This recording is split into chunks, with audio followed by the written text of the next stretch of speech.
I want to say something real quick about that, and I'll get into a little bit about what we're looking at food freedom within the legislature this next year. But I had somebody ask me, because before I got into elected office, I headed up a volunteer organization within a political environment, and somebody asked me what it was like. I said, well, in Iraq, I used to have to conduct joint combined operations with Shia and Sunni on the same objective. That was easier than running a volunteer organization with a political feel to it. So for all the people that are willing to step up into leadership roles to do that, it is very difficult, but it's incredibly necessary. I also want to say how great it is to have Dolores here. You guys have a great representative down in Richmond with Dolores. She's someone that I can always count on to do the right thing even when it gets difficult.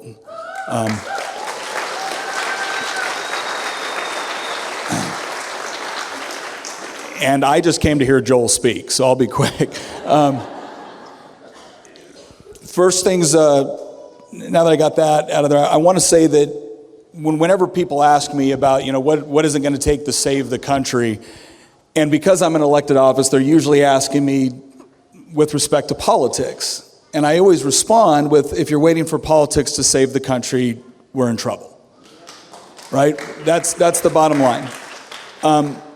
Politics is not what made the United States great. What made the United States great was the idea that we were a place where individuals, through themselves, their families, their friendships, their communities, could actually go out there and pursue happiness, pursue their faith, pursue their dreams and ambitions by working in voluntary cooperation with other free people who were looking to do the same thing. It was the absence of politics in every aspect of our lives that made the United States great, not the presence of it. One of the things I'm most excited about, the trend that I see taking place right now, is this idea that that's what we're going to do. We're going to start ripping government out of the places it was never supposed to be involved in.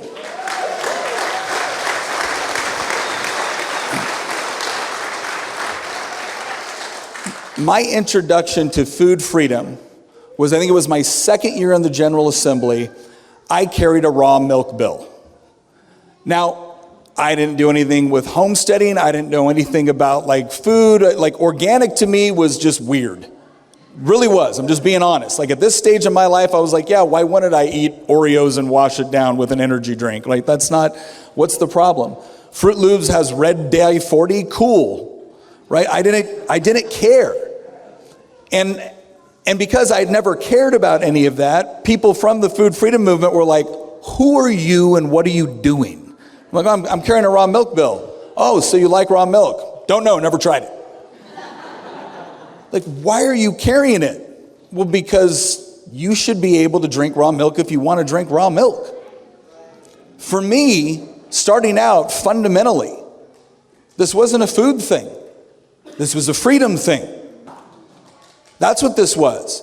This was me having a problem with the government coming in and telling free people what they could and could not consume, especially when it comes to something like raw milk. Why is it easier to get fentanyl than raw milk? Right? I think that's an honest question. And yet, when I carried this bill, you would have thought I kicked somebody's puppy.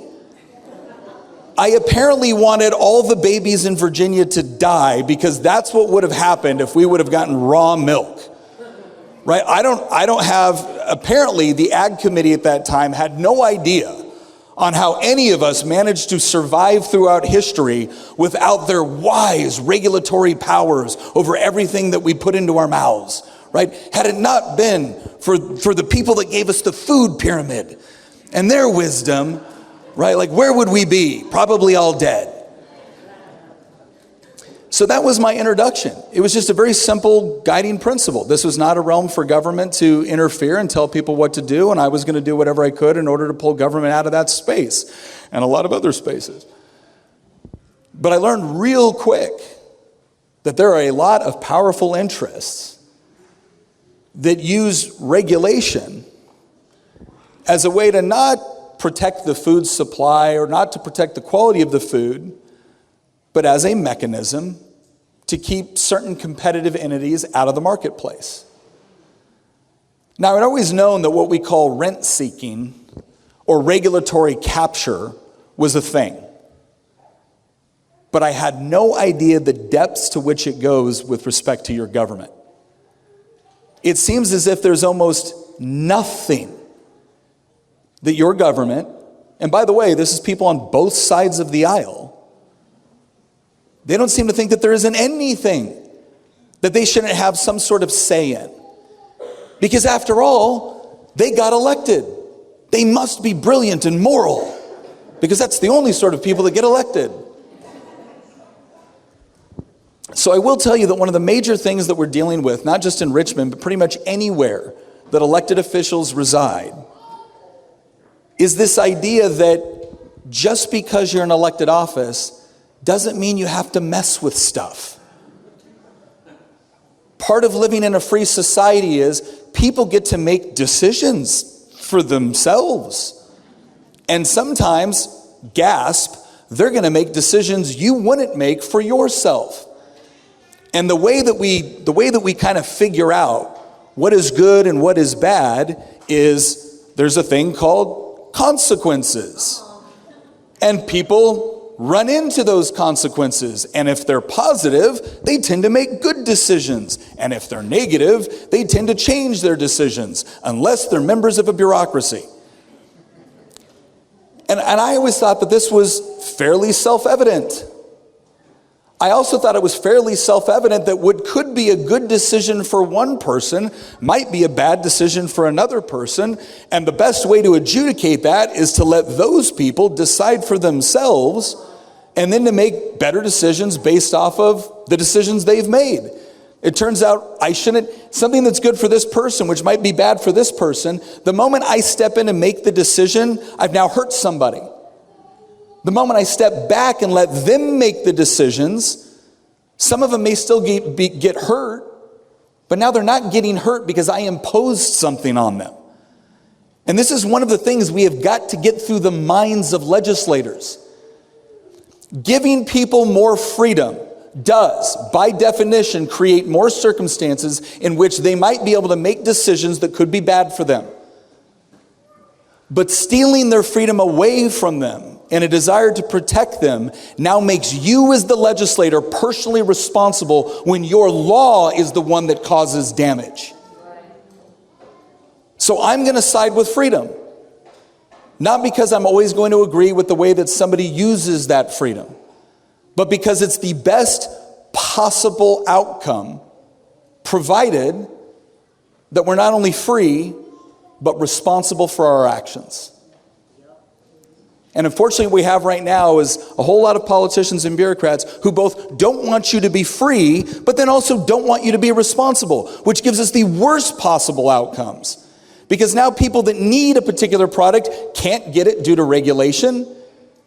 And then other people are rewarded for making crappy decisions because those decisions end up being subsidized by the government. So this is first and foremost a philosophical commitment for me. And it goes to the heart of what does it mean to be free and to live in a free society. And guess what? It's not getting to vote every couple of years.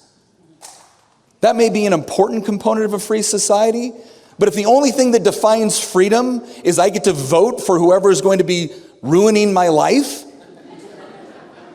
then I don't feel real free.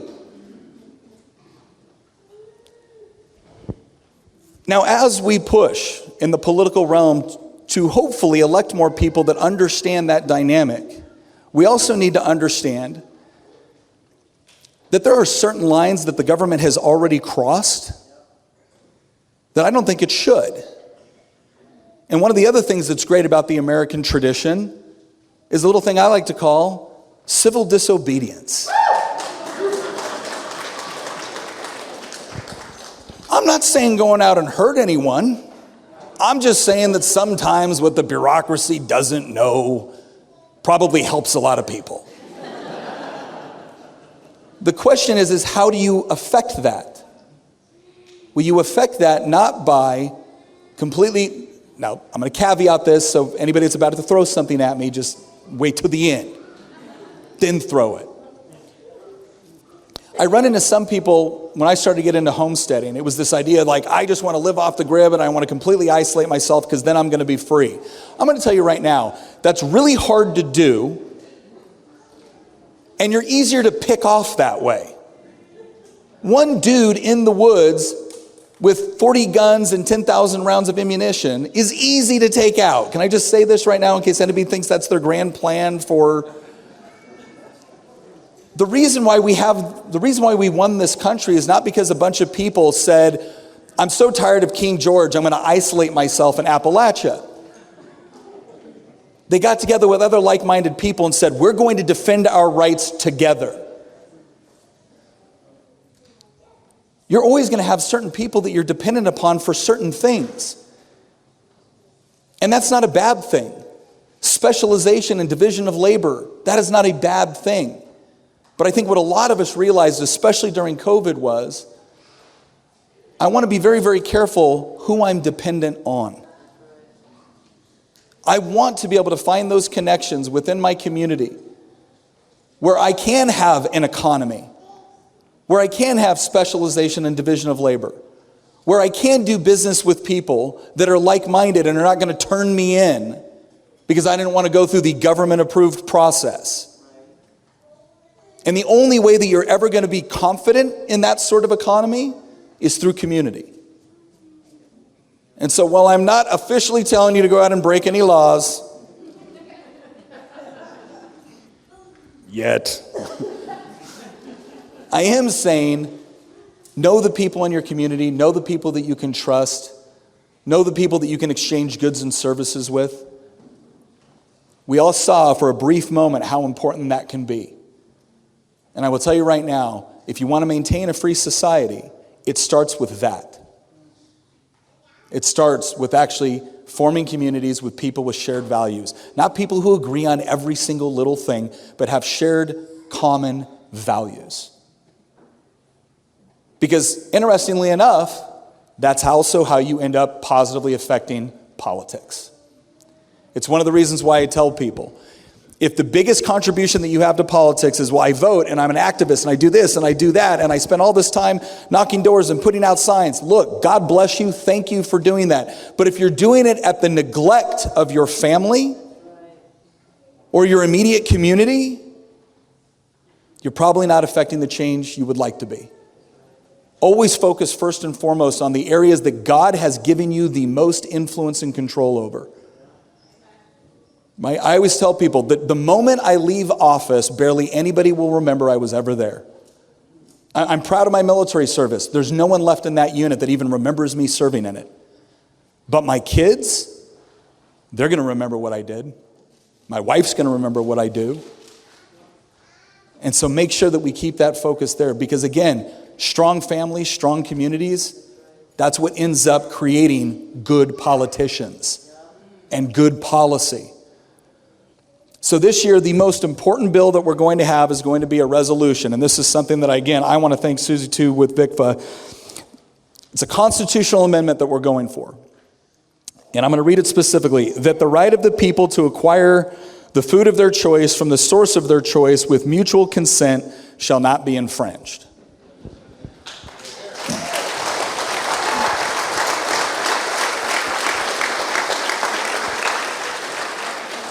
That's the good news. Now let me get into the political news, all right? Do I honestly believe that we're going to have a chance to get this through this legislative session? Probably not. Probably not. But just because you can't get it this year doesn't mean you don't start the process. Now, what will be the process for doing this? Well, in Virginia, here's how getting a constitutional amendment enshrined in the Constitution actually works. You have to do a House joint or a Senate joint resolution the first year. So it's basically, we're doing it this year. We have to have the exact language passed by the House and by the Senate. It does not go to the governor. Then you have to have an intervening election. That will be next year. Then you have to bring back the exact same resolution with the exact same language, and it has to pass the House and the Senate all over again. Once it does that, then it goes onto the ballot as a referendum to the people. And if it gets passed there, it gets enshrined into the Virginia Constitution. We're actually going to have 3 constitutional amendments up this year besides this one. You're probably not going to like the other ones. They're not mine. But all that to say, the most important thing I can tell you is when it comes to advocating for the policies that you want, we all have busy lives. We all have things to do. We all have jobs. We have all of that. And so the question that most people ask me who are not already engaged in politics, either through organizations, through lobbying, or elected office, is how can I be the most powerful and the most influential I can possibly be? And what I tell everybody all the time is you have to get plugged into organizations that are actually following what is going on in Richmond. You need an organization and you need a patron. Now, I'm going to be the patron. I'm also going to tell you that me being the patron of any bill has a certain effect on some of my colleagues. I may or may not have developed something of a reputation for getting into fights with some of my colleagues, and so sometimes my bills don't do that well. However, we did get a good food freedom bill passed last time, despite me as the patron.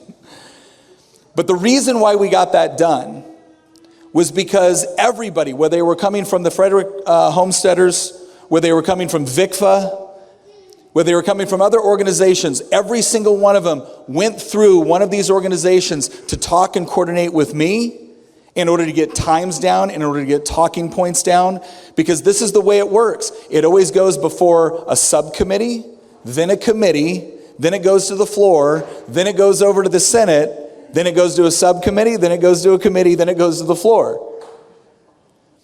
Most bills that die in the General Assembly die in a subcommittee having been seen by 7 to 9 representatives. That's not some sort of nefarious game we're playing. We got to go through 2,000 pieces of legislation in a 45-day period this year. We have to have a committee process and a vetting process. But what it does mean is when it's up before that first subcommittee or committee, where you can have the most power is when all of your attention is directed not at 100 members of the House of Delegates, but the 5 to 6 members that you need to focus on that committee. And then it's about what do you say? I have had people come up and testify on behalf of my bill at a committee that didn't go so well.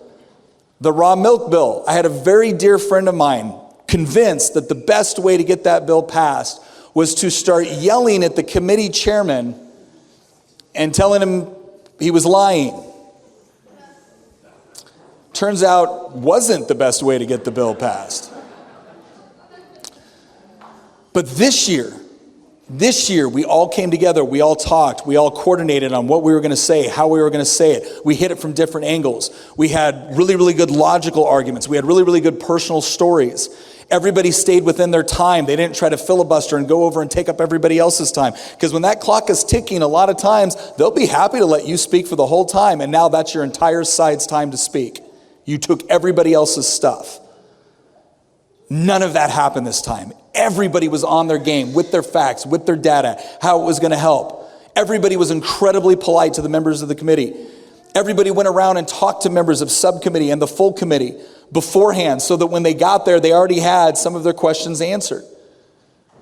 It was beautiful. And it resulted not only in us getting a bill passed last year with respect to raising the amount of money you could actually make on selling acidified vegetables, but the governor came in and added some amendments that made it even better. We opened it up to a whole new realm of places where people can actually sell this now. We got rid of some bad language that questioned whether or not you could advertise on social media that you were going to sell stuff.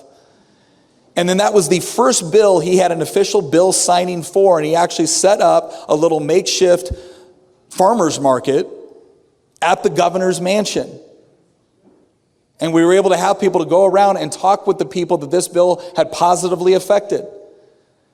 So it can be done, but how you do it matters.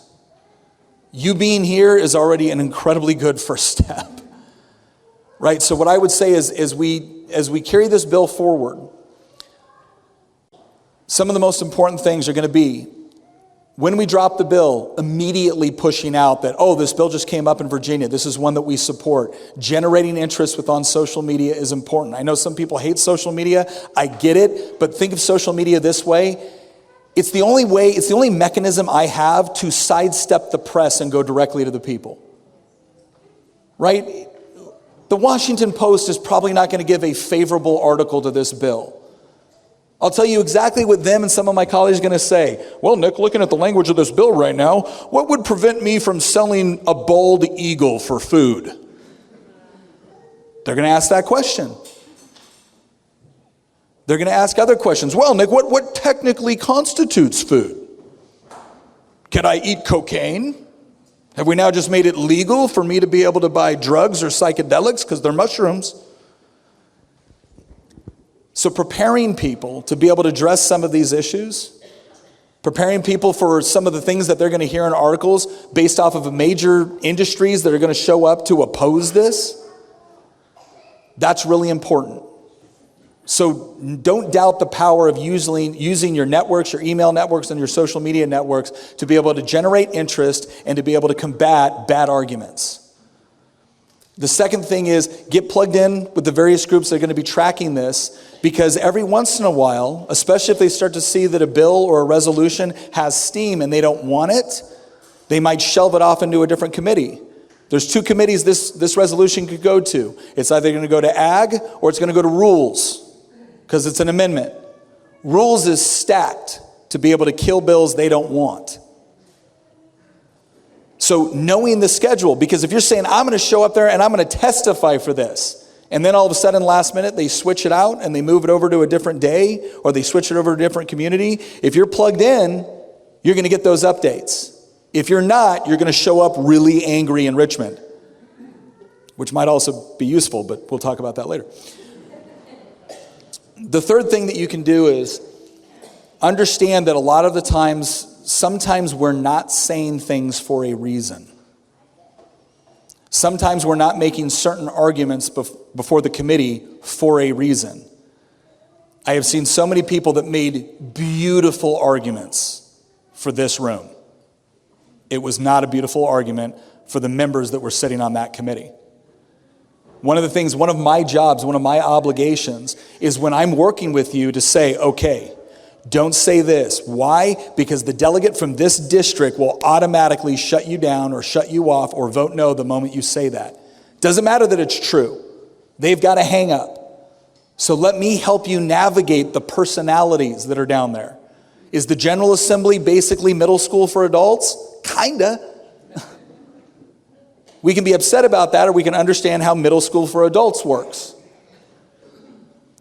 If we can do those three things, if we can generate that interest, if we can keep in touch with how things are going and what the timeline is, and we can formulate our arguments not only to the committee but to the broader audience, we give this the best possible chance now, and we start to build that coalition for the next time that we have to do it. And over time, what they end up learning is that this isn't going away. It's just getting more popular. So you can either get on the train or you can get in front of it. And we want them to know that getting on the train is a safe and good place to be for getting reelected. I know we're going to do a Q&A afterwards, so I'll be happy to take any questions at that point. But once again, thank you very much to Samantha, to the whole Frederick County Homesteaders organization, to VICFA. And with that, am I handing it over, or am I introducing Big Man, or are you? Okay, you got it.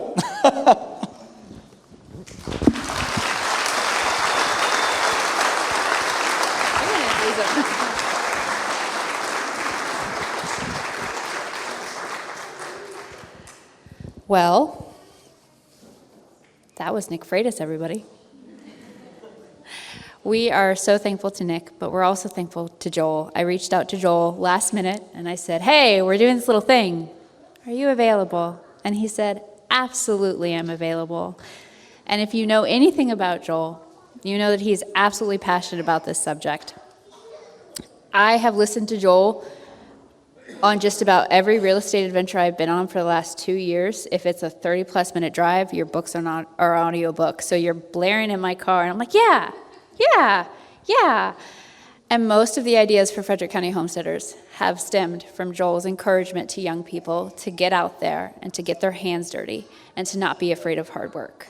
So, everybody's favorite lunatic farmer, Joel Salatin.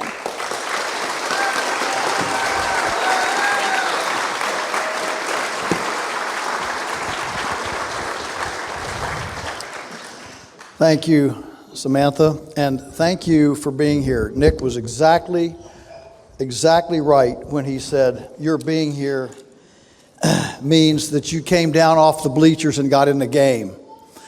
And that's what we need today. We need people to come off the bleachers and participate. Now, Nick went through some good logistics, practical mechanics and logistics. I'm going to address a little, make it a little broader, because I'm not as adept at his mechanics as he is. The political process. The reason so I'm going to give you a few kind of big talking points, Phyllis, as you talk to family and friends and neighbors, because the hardest part in the food freedom discussion is people look at you and say, "What do you mean we don't have food freedom? Go to Walmart, look at all those shelves of food. Go to Costco, look at all those shelves of, what do you mean? What is there that what is not there that I could possibly want?" And so the hardest part of this discussion, in my view, is making people aware of what they don't have. Because as long as beer's in the fridge, the football game's on TV, and there's a roof over their heads, life is good. That's all there is to a lot of people. And that's the challenge that we have.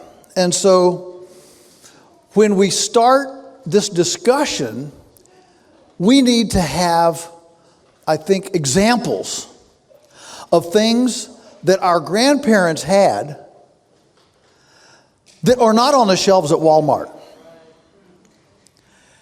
Aunt Matilda's chocolate cake. Uncle Henry's homemade sausage and chitlins from the Thanksgiving hog killing. People used to get together and do that all the time.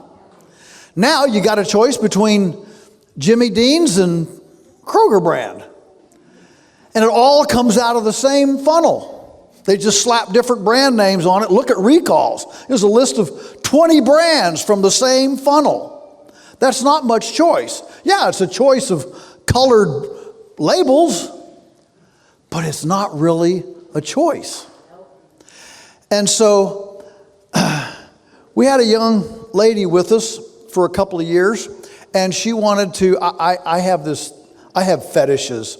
One of my fetishes is I want to make a polyface chicken pot pie. I mean, a polyface chicken pie. All of our customers want it. Anybody else like pot pie? I love pot pie. I can eat pot pie and all the meat pie, shepherd's pie, okay. If you travel to Scotland, Australia, you could get these wonderful things along the road. All right, anyway. Okay, let's make pot pie. She bit my hook and drank my Kool-Aid, whatever you want to. Yeah, let's do this.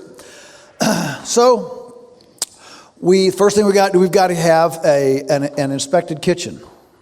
If you're going to sell pot pies, you can have an inspected kitchen.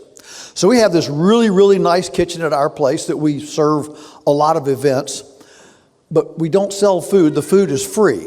You pay for the event, the food is free. Okay, so we've been able to kind of circumvent, do civil disobedience for a long, long time. But if we're going to sell pot pies, there's no event, that you can give it with. Okay, so you got to, all right.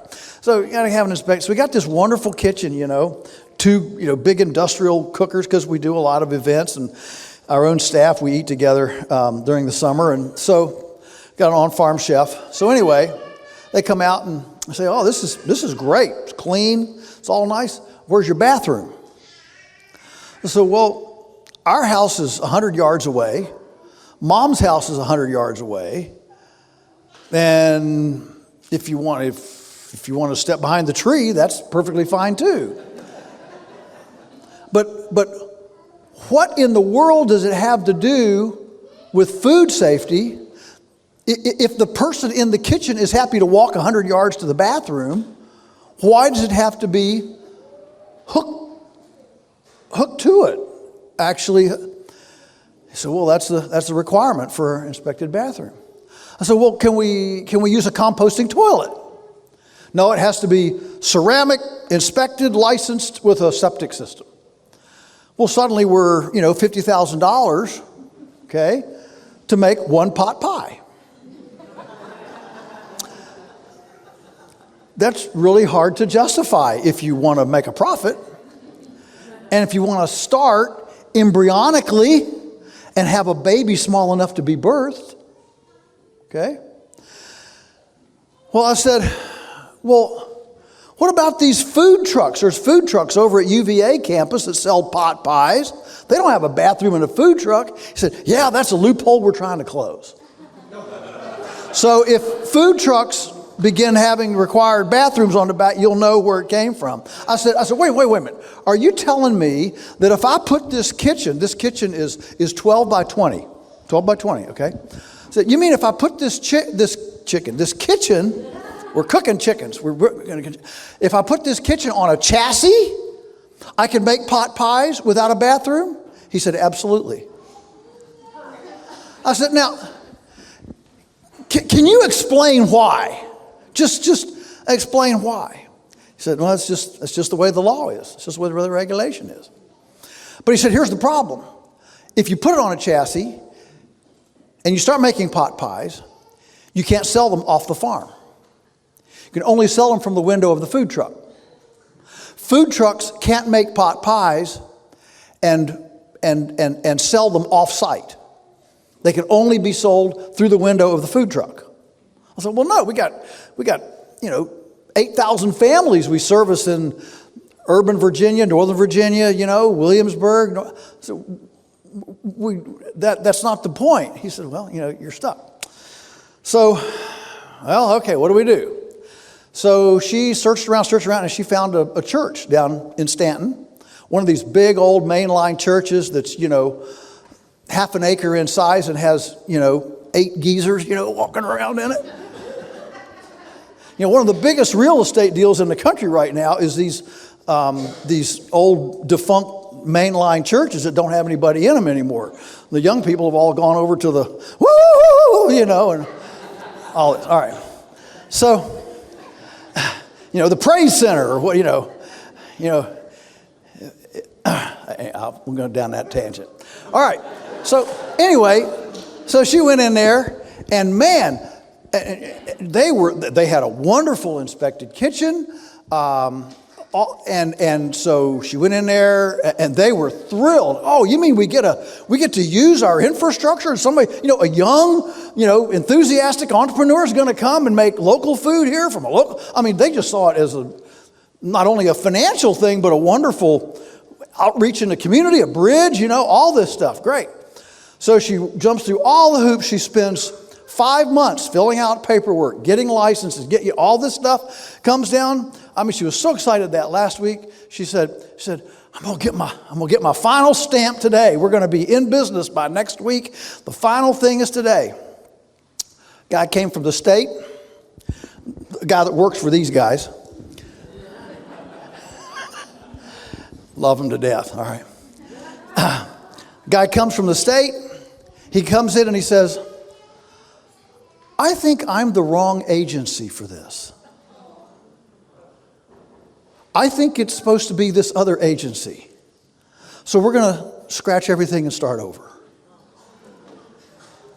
And she just wilted. Said, I don't have the energy. And she quit.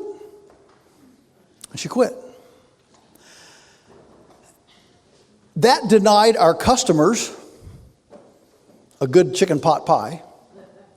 It denied us a profitable income stream as a small farmer. And it denied the local infrastructure, leverage and use to build a community that wasn't dependent on Tyson feeding you like family. Yeah, right. But that's where we are in our food system today. And that story could be told 100 times a day around this country. So how did we get here? I mean, all of us in this room, we've all drunk the Kool-Aid. I'm so thankful that all this food was inspected so I could eat it, with great feeling of safety. To tell you the truth, listen, if we all got together and started a restaurant in Winchester with this food, man, we'd make $1 million. People would come from all over the state to come to our restaurant for this kind of food, right? You could give it away, and you're a great American. But as soon as you take a penny, you're a criminal. And it's become hazardous food. What is it about taking a penny that turns it from a wonderful, benevolent thing into a hazardous substance? How did we come to this point? So, a couple of kind of big picture things. The first one is the reason that this constitutional amendment is so valuable and so important is because right now, if you have a farm and I come to your farm and I want to buy a chicken pot pie that you made, I can buy it, but you can't sell it. And so if it is a human right, for me to choose the fuel for my own microbiome, doesn't that seem like a pretty fair human right? For me to be able to choose the fuel? I say when the government gets between my lips and my throat, I call that an invasion of privacy. I mean, folks, listen. Our modern culture right now, we pride ourselves in choice. We got choice in the bathroom, choice in the bedroom, choice in the womb. It's time for choice in the kitchen.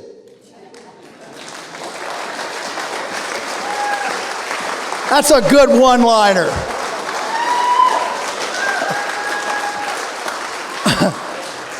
What I stay up late at night dreaming is one-liners. We've just got a new one coming out on a T-shirt at Polyface. It says, "Compost the bureaucrats." We got orders all over the place. Put it on a mug. There you go. Put it on a mug. So the reason that this is important is because right now, if a bureaucrat gets between your pot pie and mine, I can't sue for a violation of my freedom. Now, if a bureaucrat gets between me and entering my church, I can sue for getting in the way of my ability to worship. If he gets between me and my sermon, my speech, I can sue for getting in the way of my freedom of expression, okay? Because the Bill of Rights, the Constitution, gives us standing. That's a nice legal term. But have you ever seen a court case that they threw out because the litigants didn't have standing? They didn't have a right to be here. Why? Because what they were asked, they were not personally harmed, and there was no, the person they were suing was not responsible for their harm. Okay?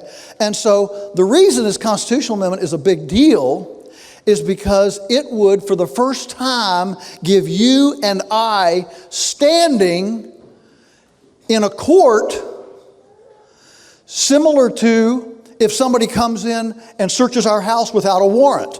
We can sue the government for violation of search and seizure because we have the right to our own personal effects, or whatever the... Guns around here. We use guns around here? Okay. Well, you can try that, but they've got pretty big ones. So So everybody follow me. This gives us standing so that we're guaranteed a right.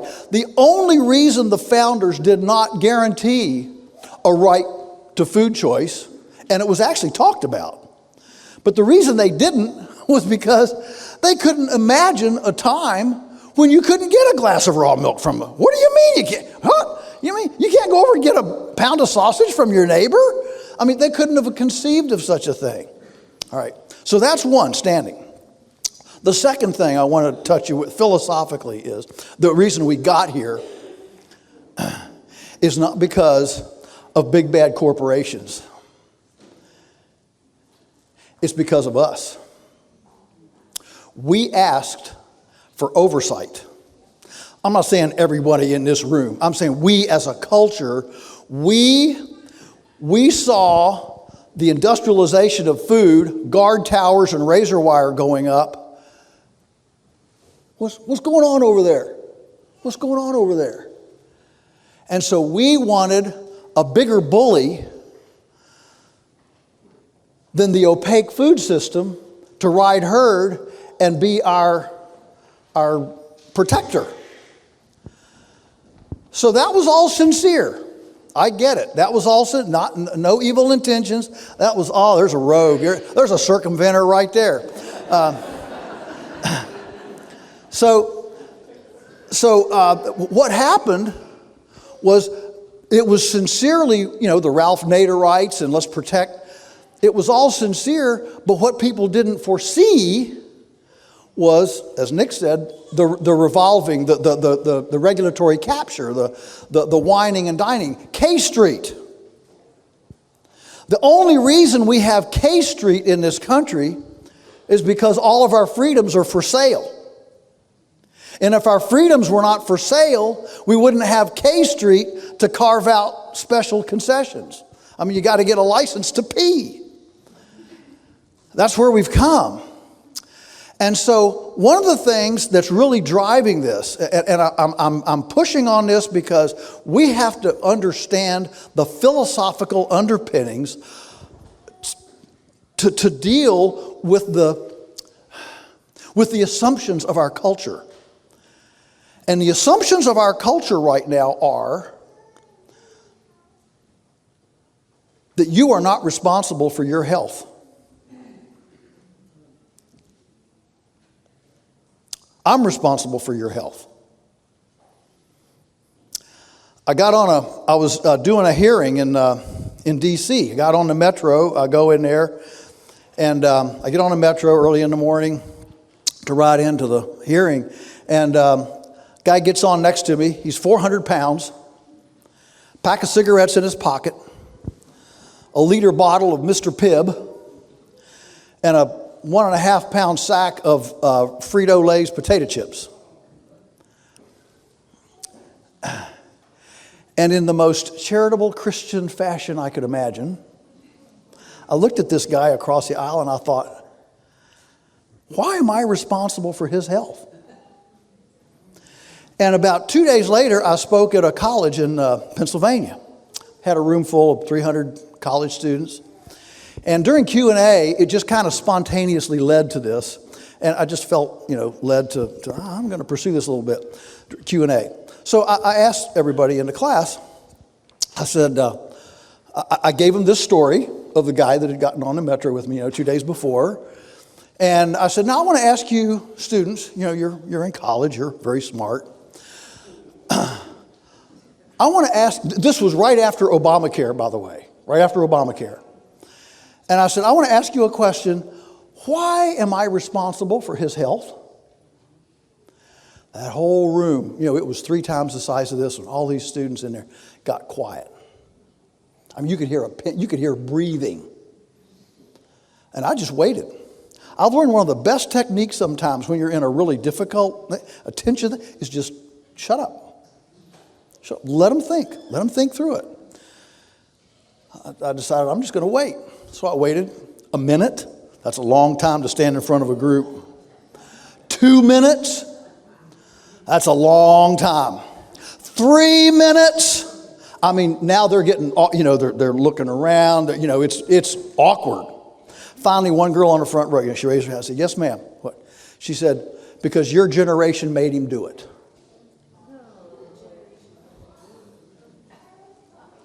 That was the best answer that room full of 300 college students could come up with. Why I'm responsible for his health, because our generation made him do it. Here's the deal. When government handles health care, I'm talking about Medicare, Medicaid, Social Security, certification of hospitals, certification of doctors, certification of nurses. The entire healthcare industry is government regulated, operated, and run. When that happens, suddenly my health is not my business. It's your business. Suddenly, I'm meaning you as a society, you cannot afford for me to make risky health decisions. Because if I make a risky health decision and I get sicker, that's an economic liability to society. And so as long as we have government involvement and intrusion and ownership of health care, every decision that you and I make regarding our health impacts everybody else in society. And that's one reason why they can't afford to let us, the hordes of ecumenical yodelers, pinky in the brain, if you know that series. We can't be allowed to have decision-making choice because the risk is too high. Now, it's interesting that we have all this government orthodox manipulation of the system, but it's perfectly risk-free to feed your kid 4 cans of Coca-Cola a day and to have $9 billion from the SNAP program. You know what N stands for in SNAP? Nutrition. $9 billion, 1/10 of the entire SNAP program is for high fructose sugary carbonated drinks. And our taxes pay for it. So the problem with freedom is it's often not real pretty. That's the truth. The Wild West. But the only way that you can develop freedom is to allow people to make wrong choices. Now we've circled right back to what Nick was saying. You can't have big government and small business. You can't have regulation and freedom of choice. They're incompatible things. I've gotten off my speech here, but I think it's important to understand some of these other ramifications. So the fact that our culture demanded a safety net automatically sent us down the road that we're currently on to where we as a society, we can't afford people to make bad choice. One of the most memorable conversations I had with James Carlton Courter, who was our previous Virginia Department of Agriculture and Consumer Services Commissioner, down there on a hearing for a food freedom bill years and years ago. And during a break, he pulls me out to the side, very nice man. And he said, Joel, we can't give people freedom of choice for their food. If we did, we couldn't build hospitals fast enough for all the sick people getting bad food from bad farmers.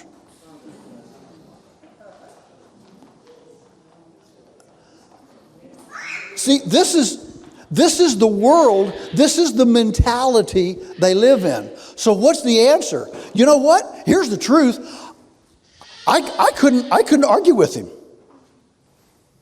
I don't know, maybe it would. I don't think it would. But the problem is, we can't experiment because the freedom to experiment is illegal. What if the state legislature would just say, if a locality, Winchester, Frederick County, if a locality wants to try an experiment and do unregulated food trade, in your locality, you can do that. And I guarantee you, if everybody in this room showed up at a Board of Supervisors meeting, you would own that meeting. Okay? Because not very many people run the government. In fact, if you show up with about 6 people united on any single issue at your local Board of Supervisors, you will run that meeting. That's how few people are actually involved. I stopped a prohibition on sawmills, on private sawmills in our county. I was the only one from the public showed up at the public hearing. Only one. And they were getting ready to prohibit, they were getting ready to make it, to zone it out, to make it illegal for me to mill a board from a log from a tree that I cut on my own place. Okay? But I showed up. I explained the situation. I said, I got 500 acres of woods. I got a bunch of hardwoods. I want to be able to cut some of the boards. They said, oh, well, we didn't want to, preclude that. So they just changed it quick, and it was fine. Okay? But that was one person standing before. I still can't make a chair because the chair is manufacturing. Manufacturing is illegal in an agriculture zone. Okay?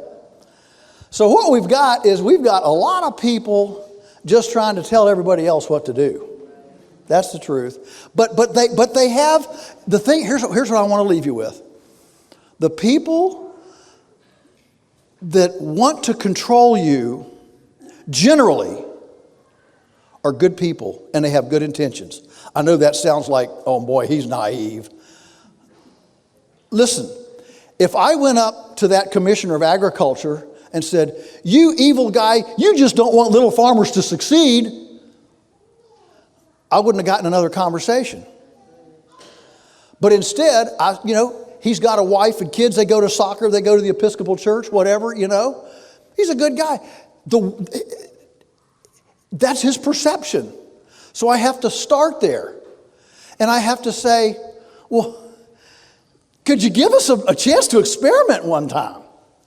And if people do get sick, then maybe it's not a good idea. But what if suddenly 10 farmers were able to leave their town jobs and be full-time farmers because they could sell to their neighbors? And the neighbors got healthier because they got better food, like what happened to Samantha. And you actually start making, and suddenly the other counties are looking across, wow, that hospital over there, they're only half full. People, and who cares about their Walmart shelves? Nobody even goes to Walmart anymore. Wouldn't that be cool? Okay? So that's where we are, and those are just some philosophical, I think some underpinnings, some ideas that I want you to think as talking points as you articulate with honor and respect to your neighbors and family friends who don't see these issues. And as soon as you mention them, they violently, all right, it's okay. Incremental, take it a piece at a time, respect and honor them. And I've got to say one more thing before I'm done, and that is, if you want to be plugged in, if you want to know what's going on, join VICFA.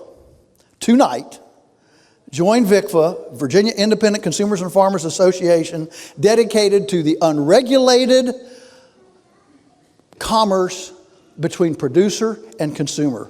At some point, we need to be able to opt out of the system and disentangle from it. The single most common phrase I hear today, people come and say, how do I disentangle? How do I disentangle? All right. We need a way at some point way out here to be able to disentangle from the system.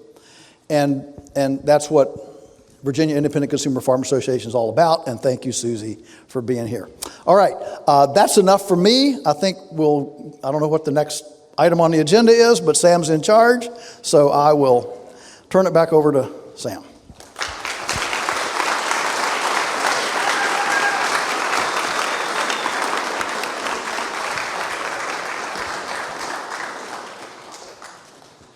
Hey, Caleb.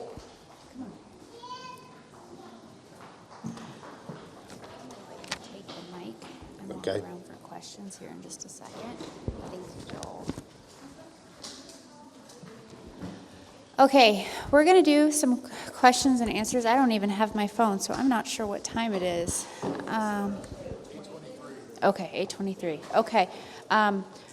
We've got time for a couple of questions. Okay, all right. Real quick, the packets, the pamphlets that you received, there's information about VICFA. Their website is included here on page 2, as well as a little information about food freedom. The LIS website is also included there for you, and then 2 Days of Truth and Rogue Food Conference as well. As well as Making the Argument podcast. So if you guys are looking for more information on this, there are resources here that we would love for you to take a look at, as well as this informational. If you did not grab either of these before you leave tonight, please do. After questions, we are going to do our quick members raffle giveaway, as well as our harvest thank you for everybody. And that raffle was donated by Winchester Metals, Josh Phelps. I'm not sure if Josh is here, but thank you. Hi, Josh. Thank you, Josh. Okay. So Caleb is going to take the mic, and Rick has one more mic. So Caleb, can you grab that mic right over there? And then you all have a couple of moments. Please try to think about the length of the question, just so that we can keep going and make sure that everybody has a chance, and we can get some clarity on that and give the speakers some respect as their time too. So thank you all.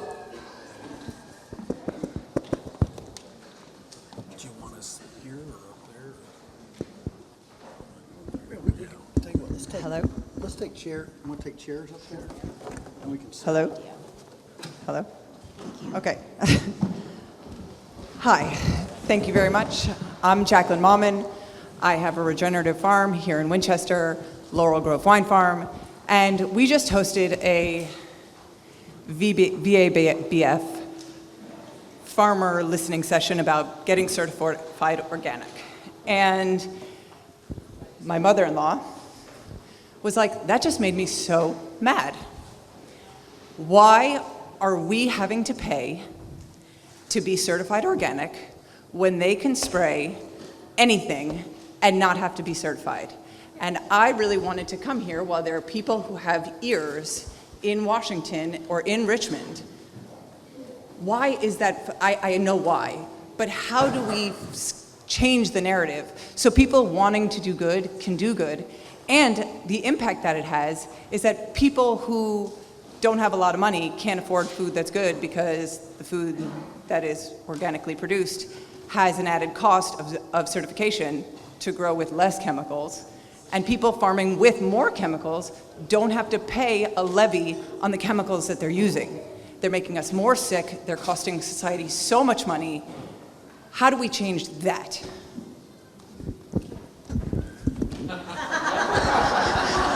So what I'll say is yeah, no. I'll try to give you the legislative answer real quick. I mean, the way you change it is you got to have, so there are regulations and rules with respect to what big ag can do or what agriculture can do with respect to spraying and things like that. So they have their own things that they have to go through and regulatory processes. What I talked about regulatory capture is that, again, if you're big enough within the industry, you have a lot better chance of helping to write the regulations than the smaller guys do. This is one of the biggest problems that Joel was talking about this is baseline. I don't mean to just pass this off. This is baseline a philosophical question. What do you really believe about your government's responsibility versus your responsibility? And right now, the vast majority of people in this country absolutely believe 100% it's the government's job to ensure that whatever they eat is safe for them. And whatever the health experts say is safe for them, well, that must be it, because they're the government, right? They have the subject matter experts, right? And so a big part of it is it's more about convincing, again, the people that you have the most influence with. So here's my job, right? My job as a legislator is to go down there and make this argument. But I've got to make the argument to other legislators, most of whom are not in agriculture. We got one farmer left in the General Assembly. Agriculture is the number one industry in Virginia out of 140 members, 100 in the House, 40 in the Senate. I think we got one full-time farmer, and that's Mike Weber, right? So everybody else, we've got to actually convince these people. Now, I'm going to go down there and I'm going to make my argument, but then every single major agricultural industry lobbyist is going to come down there and make their argument. When I showed up for raw milk, it was me and a couple people that just agreed with the issue, and about 12 members of the agricultural and medical industry all telling me why this was a bad idea, why it was going to hurt the already struggling milk industry, why kids were going to die. Now, you're sitting up there on that dais, right? You're sitting up there in that committee, and you're an attorney from Alexandria. And all of a sudden, here's Nick Freitas, who you may or may not like, and then there's 12 representatives from the trusted members of the agricultural community telling you this is a bad idea. How do you vote? So one of the things I tell people is, first thing you do is you convince the people within your sphere of influence. The other thing you do is you look at the organizations that are powerful. I will tell you this. I show up to the Farm Bureau meetings. I don't always agree with them. There are a lot of times when I do. There's a lot of things that Farm Bureau stops in Richmond. There are things that none of us want. But the problem is, if I'm the only one there, because here's how the voting goes at your typical Farm Bureau meeting. You got a whole bunch of people in there, you're having dinner, hey Bob, how you doing, Stan? All right, so hey, this was the recommendation for from Farm Bureau on how to vote on these things. All in favor say aye. I've never once seen some people go, whoa, no, I want to talk about that. If you have more people that believe in food freedom joining those organizations and helping to at least fight back within, that's not a bad option. That's not a bad option. So a lot of it is changing the underlying beliefs that people just have with respect to about their food. When 3% of the country is involved in agriculture, that's a lot of people that think their food comes from the grocery store. And so part of it is about having this sort of influence. One of the reasons why I'm so dedicated to trying to remove things outside of the government sphere is so that we're not having to constantly make having these battles. But right now, that's the status of where we're at. Joel's absolutely right. There was a time in this country where everyone was screaming for more government oversight, and we got it, and now it's happening to more restrictions. I will say this. Two things have really started to change the narrative on this in a way that I don't think anybody expected. And it should be encouraging to all of us. One is you have people that have gained a massive following and have understood the power of going out and talking to people and social media and as a way to be able to get out there and get these messages out. That's been incredibly influential on this whole process. The fact that there's even discussions right now of Thomas Massey leading the USDA. I mean, when I saw that, I was like, just put Ron Paul in charge of the Fed and I'm happy, right? But that's what it takes. We're at a really unique time right now. Not necessarily for Virginia specifically with respect to our legislature, but the country as a whole, where we're actually starting to see this major reevaluation of what is the role of government within our lives. This is the biggest time to have the most outsized impact that you possibly can on issues like this. But it's going to take joining as part of a larger group, and then also understanding that there's going to be people like Dolores and I that we're with you already. We want to fight this fight. We're way outnumbered. We're way outnumbered in the General Assembly. On both sides of the aisle, we're outnumbered. And so part of it is find the people within the General Assembly that you think would at least give you an audience, and we can help figure out on how we change that narrative. The other thing too, honestly, and I say this, and I know I'm going to make some people mad, sorry, that's what I do. If you're upset with the government controlling all of this, you need to start asking some real hard questions about whether or not you want the government controlling the education that your children receive. That's just bottom line. My kids know this is a problem. I guarantee you the vast majority of their peers don't. But I educated my kids. And so I think we need to start just taking a real hard look. And it's not to say there aren't some great people within the government school system that are doing yeoman's work out there. They really are. But don't be surprised, as Vodi Bakum likes to say, don't be surprised when you send your kids to Caesar for their education and they come home as Romans.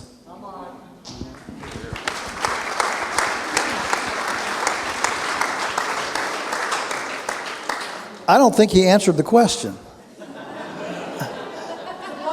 All politicians never answer the question. They never answer. Forget every nice thing I said about it. So the answer to the question is that's the way the program was conceived. That the people inside would fund it. And mark it down, every single certification program that is paid for by the people being certified eventually erodes and compromises to nothing. Because the incentive is grow more people coming in. The only certification systems that work long term are when the people concerned about the producer, the people concerned about the seller, when they get together to certify the people they're buying from. That's the only time it actually works. And that's how, well, there are numerous ones that do that. But, AAA, AARP, Michelin, BBB, that's a good one. But where the buyer bands together in a group, so there's no and so, I was actually an officer in Virginia Association of Biological Farming back when this first came down, when we looked at this, and everybody was upset that this was private. I said, private is the only way to go. They wanted to make it the government, and because we can't abide 50 different state certifiers. That's not homogeneous. That's the Wild West, And so we got a government program, and now we got the Fox Garden. It never made sense to me why we would give the U.S. who has poo-pooed and made fun of farmers like me forever, the reins of control over organic food. So, but that's why you can either pay for it by the organization that makes the product, or you can pay for it by the people that buy the product.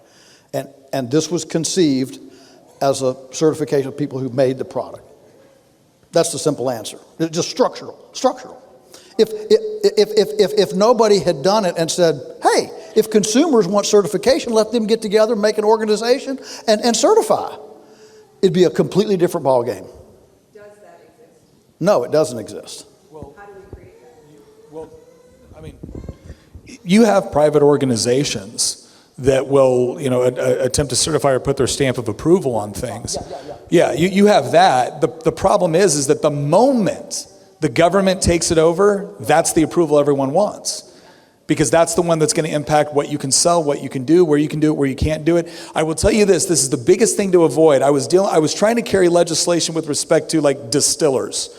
It's another thing I think you should be able to do a lot more of is, drink whiskey made at home. But anyway, but it was fascinating because we would show up year after year fighting on behalf of these distilleries who were just trying to, run their business. And they would fight you, and they would fight you, and they would fight you, and then you'd start to gain traction. And then they give you a seat at the table. Then they give you a mechanism. You know what you need? You need an organization, a public-private partnership that works with the state. And the next thing you know, what they're doing is they're like, and what we'll do is we'll put an excise tax on whatever it is, or we'll create some sort of certification that the people getting the certification pay, and that'll go into a fund that you guys can use to advertise. And the next thing you know, those distilleries or those members of the industry that have the closest relationship with the government are the ones getting the benefits at the expense of everybody else.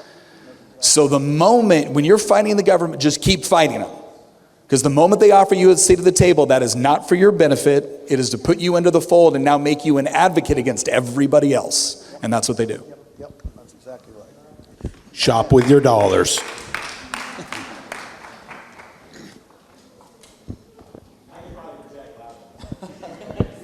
So I have a business here in Frederick County that we grow, sell, and manufacture food. We distribute it in 39 different states, and We're started as a small farm, started as a homesteader many, many, many years ago, and have worked our way up to where we are now. There are over 30,000 pages of regulation for us just to manufacture one jar of salsa out of tomatoes, whatever it would be. As small farms and a small community, what is the way we can have the most impact to deregulate farms and value-added products? So it goes back to what I was saying before. You're going to have to work. So there's two issues here. The moment you cross state lines, that becomes a different issue because now you have federal with respect to the Interstate Commerce Clause. Now, I don't think the current federal government or even the current Supreme Court properly interprets the Interstate Commerce Clause. I think it was made to create the United States as a free trade zone, not to give the feds the ability to interfere in every dang thing. But that's how it's been interpreted. So you go out of state, you deal with the feds. If you're exclusively in state, it's about your state legislature. Now, the one thing I will say, though, is Maine tried some interesting things where they tried to open up that kind of pocket for experimentation. And the feds immediately came in and said, if you implement this, we're going to pull your processing out of your state. And so the state capitulated. So, again, I hate to go back to this, but part of it comes with a big part of this, and this is why I referred to the schools earlier, it comes with raising a new generation that thinks about these issues very differently than the current one. Because when you're making arguments to rooms full of people that are either heavily invested in the industry or you're probably not changing many minds. When you're making these arguments to younger people who are like, yeah, why can't I have that? You're laying down the groundwork for the future legislation and the future policy. So what I will say is part of it has to do, the reason why we're able to get something like that done, where we raise like the limit on what acidified vegetables could you sell, how much, at what different events and whatnot, is because it became so apparent over time and through the rise of inflation that the number we had on there was ridiculous. You also had somebody that had been the source of a news report where this lady shows up to sell cake pops, and all of a sudden Virginia Department of Agriculture is slamming her with fines and fees. Like, I just wanted to sell cake pops. Yeah, but you advertised on Facebook. Okay. Right, to the point where the governor was like, this is stupid, and this is an opportunity to show that we're pulling back stupid regulations. So much of politics and so much of getting regulations or policy changes about timing. If you have something that happens that gathers a lot of attention, that might be the moment to strike in order to like cut away at stuff. But if you want something bigger, you're going to have to change first the mindset of the electorate and then your composition of your state and federal legislatures. And that's the way that you address it long term for what you're trying to do. So my tack is circumvention, not compliance. That's the mantra of the rogue food movement. And so let me give you a couple things. Number one, put your business in the ownership of your 10-year-old child. All right? It gets really unpopular when the government comes after a child entrepreneur. All right? So that's one option. And I mean, it's funny, but I'm being dead serious here, okay? Look, this is all about politics. It's all about perception and smoke and mirrors, okay? So I mean, you look like a crook, but your 10-year-old doesn't look like a crook, okay? All right, so, re-engineer it. Number two, where the government gets you is when it's sold. So it's in commerce. That's the clause so if you can figure out a way to make a transaction that's not in commerce, so the courts have ruled there are specific elements, benchmarks, totems, okay, if you will, for what is a sale. What does it mean to be in commerce? Okay, those are very specific, and they've also made them that if you have this, then it's not in commerce. Okay, and one of the single biggest benchmarks that it's not in commerce is when it's an investment, and your take on your investment is a dividend. That's not a sale. Why? Because you are sharing risk. When you go to Walmart, Somebody took all the risk to put that stuff on an item. You take no risk. You reach up there and grab this box of whatever, okay? You take no risk whatsoever, okay, except to pull it off, except to just choose. But if you share risk, then it's not a sale, because you can have a loss. All right, like an investment and a dividend. All right, so that's why community supported agriculture. So imagine that you sold investment subscriptions, and they got dividends of salsa. Okay, so in other words, this takes a little bit of a contract. Okay, understand it's not as simple as just a PayPal thing. But if you really want to disentangle and come outside the system, I'm giving you some techniques that people are using around the country that are circumventing and come outside the system. A lady in North Carolina has started a 501c3 food church. You join her church. My religion requires me to eat chemical-free food. Okay? And there's actually, I can't give you a lot of details, but I happen to know that there are some pretty significant litigation cases right now using the American with Disabilities Act to sue the government for not allowing me to deal with my disability, which is I can't eat chemical food. So there is some pretty cool attorney work here being done on this, as well as on the religious front, okay? Another one is you can sell on the internet a 20-minute salsa course. And part of the course materials is a jar of salsa. So you sell a course and you give away the material. This is being done with butchers all over the country. With butchery. So I won't take any more, but at Rogue Food Conference, we highlight these. We actually put these people on the stage. Here's what I'm doing, and they're circumventing, and we just think it's great. Look, at the bottom line is, if we're not clever enough to outthink a bureaucrat, shame on us.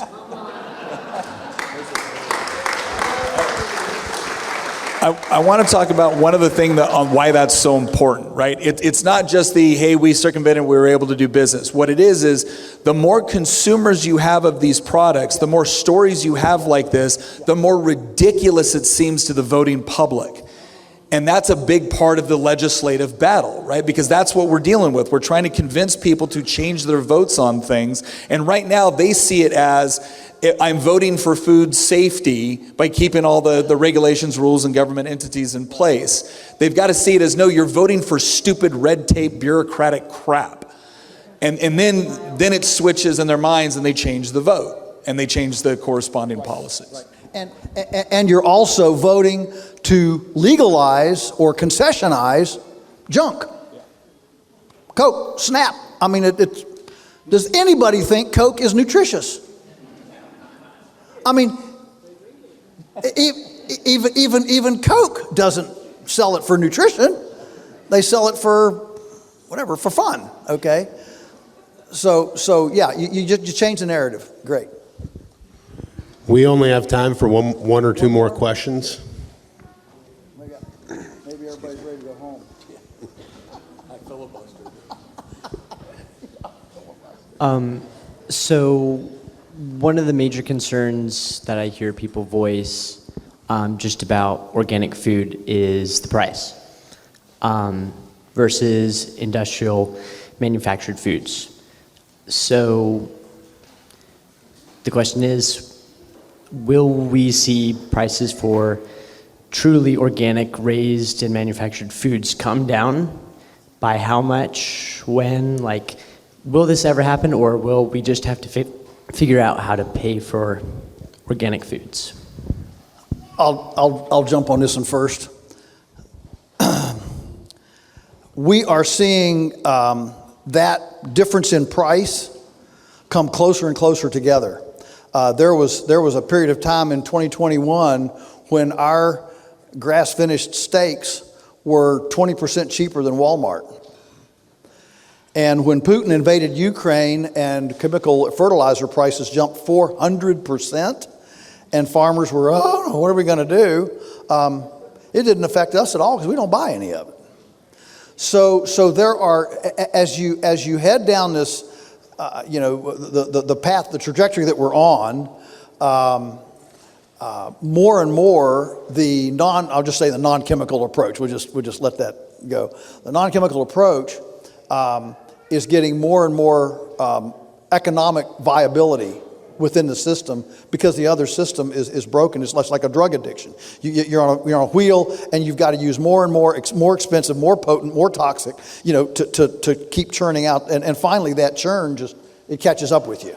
And at the end of the day, compost rules. Okay? So that's the first, especially with bureaucrats in it. That's one thing. The second thing is whenever somebody says, I can't afford it, I say, take it to your house.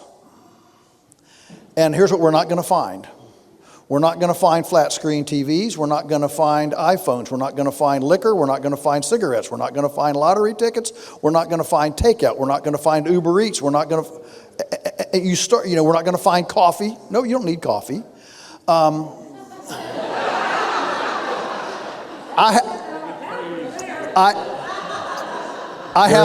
haven't drunk a cup of coffee in my life, okay? All right. So that's how maverick I am. I don't have a smartphone either. I've still got a flip phone. I've never texted, never apped, and never taken a picture of a QR code? I don't know what it is. So I'm not saying it's a sin to have all that. I'm saying, folks, if we want to disentangle, let's get real. Let's get real. You don't need TikTok. You really don't.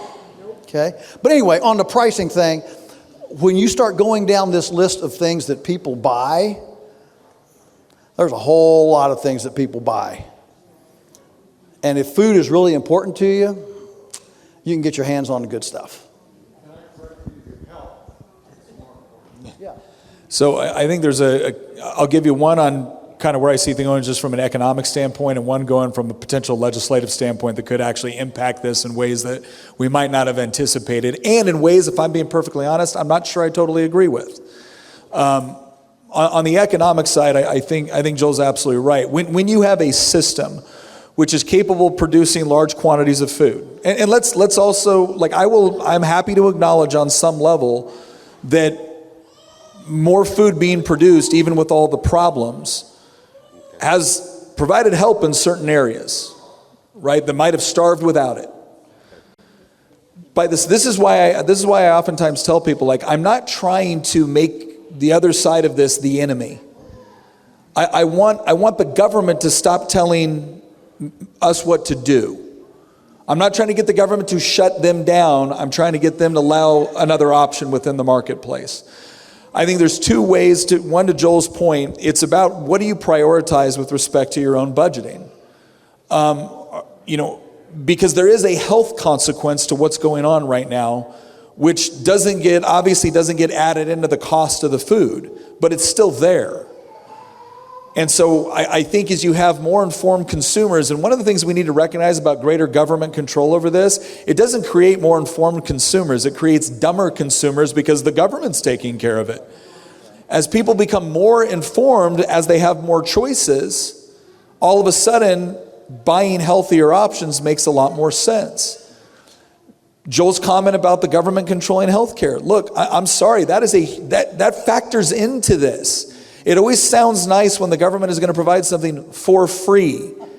First of all, it's never for free.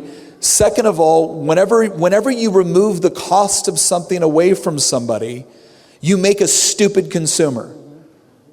Because now it's like, oh, well, why did I do this? Or why do I have to regulate my own behavior if I'm not on the hook to pay for the consequences of my behavior?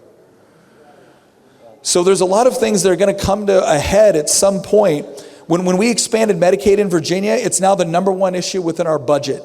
It's not education, it's not transportation, it's not public safety. It's this Medicaid, because we're going to get all those federal dollars. Oh, well, that worked out well for us. Right now we've got teachers going, we need this. Like, sorry, we signed up for this. So there's going to be times where we come to a head because we have all these systems that are fundamentally corrupt. And I don't mean corrupt in the way that some malicious person said, no, I mean it's fundamentally flawed. It creates perverse incentives within the system, and perverse incentives overwhelm a program at some point. So we have perverse incentives within agriculture. It's going to overwhelm it at some point, and that's going to cause prices to come up. It's going to overwhelm it within government-run systems. That causes rationing to go up because you're still dealing with scarcity. So I think some of these programs colliding with reality are going to all of a sudden make options outside of the current system more affordable or make more sense from a budgetary perspective for people. Now, the other thing that I think is potentially going to happen, maybe on the Health and Human Services front, or maybe on the USDA front, there's going to be a push on certain things to probably ban certain food items in the United States that are currently banned in Europe. Now, here's what I'm going to tell you. That doesn't necessarily make costs go down, but it will make certain things more expensive. And therefore, it'll add, all of a sudden, the option to choose this versus the option to choose that. There's not a stark cost difference between the two. But the most important thing we can possibly do to get the price of organics down is to remove regulatory and tax barriers to make it cheaper to be able to do this and to be able to engage in commerce without going through a huge regulatory system in order to do it. That's the proper way to do it. It's to increase the freedom for one group, not decrease it for another. And so those are going to be some of the things that it's going to be really interesting to watch over the next 2 to 4 years, and really it's the next 2 years. What's going to happen with the USDA? What's going to happen with the FDA? What's going to happen with a whole host of other things? What I don't want anyone in here to think, though, is that the problems get solved within the next 2 to 4 years. These battles are over 100 years in the making. Right? One of my favorite presidents in U.S. history, Calvin Coolidge, who was the last president to leave the federal government smaller than when he found it, still supported legislation that was passed in the 1920s that created a lot of the problems that we have within our healthcare system now. And why did he do it? Well, because we have all these snake oil salesmen. We have all these charlatans that are posing as doctors, but they're not. And so we need more regulatory bodies in order to determine who's a real doctor versus who's a fake one. And at the time, because that was the major concern, this seemed to make sense. And now we have these incredibly powerful entities, both inside the government and outside of it, that now get to decide what your doctor looks like. So this is going to be a long battle, and this is why, again, when I bring up education, I'm not trying to conflate two issues. I'm not trying to distract. I'm saying that the way people are educated now will determine how they vote. And so we need more people that are educated, not just on this particular issue, but with a deeper philosophical understanding that the moment that we give the government power, it's going to restrict our choices, our freedoms, our liberties. And inevitably, the very organizations that we gave them power to regulate will one day be the ones controlling the regulatory organizations. There's a reason why there's a revolving door between the FDA and Pfizer. There's a reason why every single major network, legacy media outlet brought to you by Pfizer. So that's why I keep harping on that over and over and over again. So these are the things you do right now. These are the things I see affecting the marketplace in the short term. But in the long term, if we really want to get to where we want to be, it will inevitably come with raising and educating a new generation to think about it differently. There is no shortcut. There is no shortcut. Because even if tomorrow you had Thomas Massey as the head of the USDA, who aligns with us on everything, and let's say he got everything in there that he wanted, okay, great. It was still a government solution. You're 4 years away to somebody else coming in there and changing it all back, unless you have a population that will not tolerate it. And so A lot of good short-time solutions, a lot of good things that are setting us up for the long-term solutions. But the moment we take our eye off the ball, that ultimately all of this starts in rooms like this and raising up a generation to think about it differently. The moment you lose sight that that's the real fight, the moment the bureaucrats just wait you out, and there's another election cycle, and the issue goes away, and all of a sudden we're right back to square one. And I really appreciate the nuances are so important. I'll just give you an example. If on our farm we have chosen to exchange a lot of capital-intensive, depreciable write-offs, exchange that for people. So we have more, our kind of farming takes more people, but the IRS hates people. So it gives you all sorts of tax concessions. You can abuse a tractor, run it over the ditch, and you get to expense it off, depreciate it off, and write off the purchase of a new tractor. But you've got a plethora of paperwork on every single person that works for you. So you want to do everything possible not to have a person. And so tax law incentivizes against replacing machines with people and incentivizes machines over people. And so when you start farming in a way where the soil microbes and the management is the key, and takes a lot of loving hearts and warm bodies and caretaking hands instead of just machines and robots and artificial intelligence. It's hard for me to just say AI because AI used to be artificial insemination. And then it became avian influenza. Now it's artificial intelligence. So what's AI? Anyway, see what I'm saying? So AI is doing AI. Yeah. So there's the one thing that I've seen as this election has happened, and we start really thinking about taking, unpeeling the onion. I'm really not for the first time, but more than I've ever noticed before is how, man, everything does relate to everything. You can't just go over here and strike this little thing over here because you've got, our phone's ringing off the hook now because Trump's going to send the immigrants away, and now nobody's going to pick the onions, nobody's going to butcher the chickens, and food's going to skyrocket. Do I need to come and stock up my freezer from you guys now because you'll be the only ones that have, people are just flipping out, And of course, if Vivek and Elon have their way, maybe 500,000 bureaucrats will become our tomato pickers,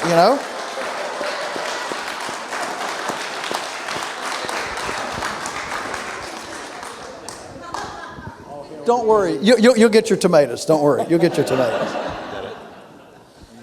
Is there... All right. I think we're out of time. Yeah. We'll bring Sam back up and finish up. Thank you all. This is the diehard crowd here. This is the diehard.